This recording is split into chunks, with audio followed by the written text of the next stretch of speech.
Finally solo levelling is here. Although मैंने इसके सिर्फ कुछ ही चैप्टर रीड कर रखे हैं, बट कुछ सोलो लेवलिंग के ओजी फैन ने ये एपिसोड देखा होगा तो उनके मुंह से ये शब्द जरूर निकला होगा, अराइज अराइज। और मैं आपको लिख के दे सकता हूँ कि इट्स ऑलरेडी पीक, क्योंकि उस दिन ज्यादा ट्रैफिक की वजह से क्रंचीरोल को सर्वर फेल का सामना करना पड़ा था। जैसा कि हमें पता था कि इसको A1 पिक्चर्स एनिमेट करेगा, तो मैंने अपनी एक्सपेक्टेशंस बहुत ज्यादा कम कर ली थी, बट उन्होंने हमें गलत साबित किया कि एक अच्छी एनिमेशन को एक्सेस करने के लिए एनिमेशन स्टूडियो ही सब कुछ नहीं होता। और हाँ, मैं मापा को बिल्कुल ट्रिगर नहीं कर रहा। मे बी एनिमे के स्टार्टिंग में जुजु आइलैंड पर, जहाँ पर हमें 4 इंपॉर्टेंट कैरेक्टर से इंट्रोड्यूस करवा दिया गया था। फर्स्ट वन ब्यंगू जो कि हील कर रहा था, सेकंड वन योन हो जो कि बहुत ज्यादा ओपी लग रहा था during fight, and in siege was total badass. और मैं यहाँ पर बार बार एनिमेशन को ही चेक कर रहा था कि इन्होंने कहाँ गलती करी और कहाँ नहीं। एंड लास्टली गेम मास्टर चोई, यहाँ पर मुझे पता है कि काफी कम लोगों ने मानवा रीड करके रखा है, तो स्टोरी को काफी कम कैच कर रहे होंगे, बट टेंशन काहे को लेते हो, तुम्हारा भाई है ना G80 तुम्हारे साथ। एनिमे के अंदर स्टोरी स्टार्ट होती है 10 साल पहले, जहाँ पर एक गेट ओपन होता है। आप इसको एक तरह का पोर्टल कह सकते हो, जो 2 अलग अलग डायमेंशंस को जोड़ने का काम करता है। जो हमारी अर्थ का अपोजिट डायमेंशन है, वहाँ पर काफी सारे खतरनाक क्रिएचर्स है जिनको बोला जाता है मैजिक बीस्ट्स। और ये बीस्ट नॉर्मल वेपन से इम्यून है, मतलब अगर तुम नॉर्मल वेपन से इन पर अटैक करोगे तो इन्हें कुछ नहीं होने वाला है, not even single scratch bro.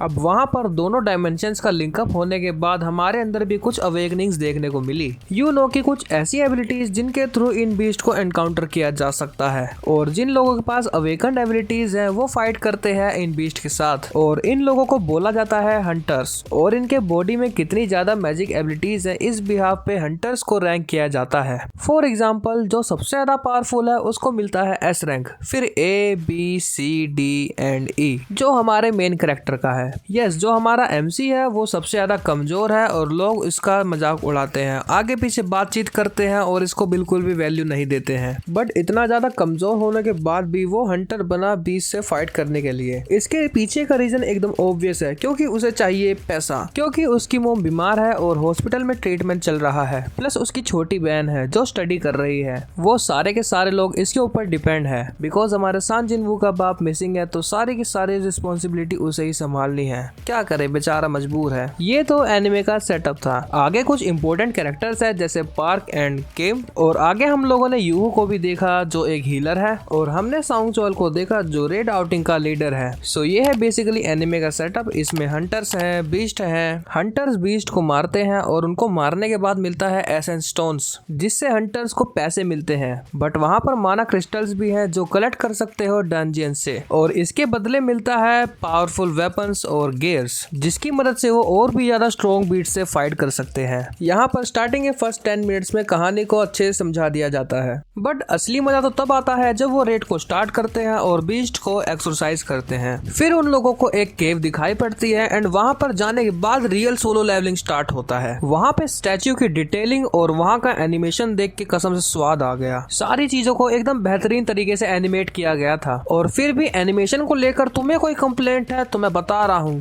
तुम्हारी अम्मा बहन पे आ जाऊंगा मैं, इनकी अम्मा बहन पे आ जाऊंगा। डंजियन में एंटर करने के बाद मुझे लगा कि इसमें सेंसरशिप होगा, लेकिन मैंने फिर ये देखा। मेरे according solo levelling one of the best new gen anime बन सकता है इन 2024, अगर ये कंसिस्टेंटली हर वीक एपिसोड लाते रहे तो। नॉन मानवा रीडर्स ये लाइन जरूर याद रखना, first revere God, second praise God, and third prove your faith to God. बाकी सब तो ठीक था, बस मैं एक चीज का बहुत ज्यादा वेट कर रहा था, वो क्रीपी स्माइल। अनफॉर्चुनेटली हमें वो इस एपिसोड में देखने को नहीं मिला। मैं लास्ट तक वेट करता रहा कि इसमें अब आएगा, बट ये नहीं आया। मैंने कहा कि चलो आउट्रो का वेट कर लेते, क्या पता आउट्रो के बाद, लेकिन उसमें भी हमें ये देखने को नहीं मिला। और तुम लोगों को क्या लगता है कि मैं उस कैरेक्टर के बारे में भूल गया हूँ? इसको देखने के बाद लिटरली ऑर्गेज़म सा आ गया। इसको मैं देखता ही गया और देखता ही गया यार।